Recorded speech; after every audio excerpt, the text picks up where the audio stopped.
How to contact YouTube TV customer service via phone.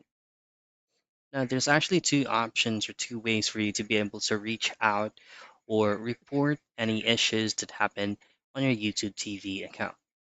First things first is open up your Google Chrome or any web browser available on your phone.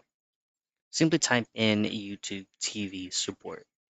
So as you can see, there is actually two options here.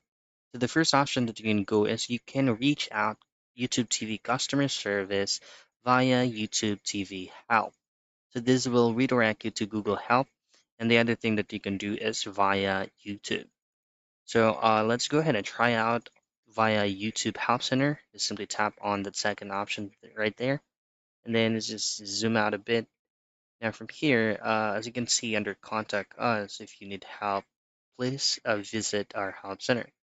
Simply tap on Help Center and you will be redirected to have an options to describe the current problems that happens on your YouTube TV account. And I believe that's pretty much it. That is how you go ahead and contact YouTube TV customer service via phone.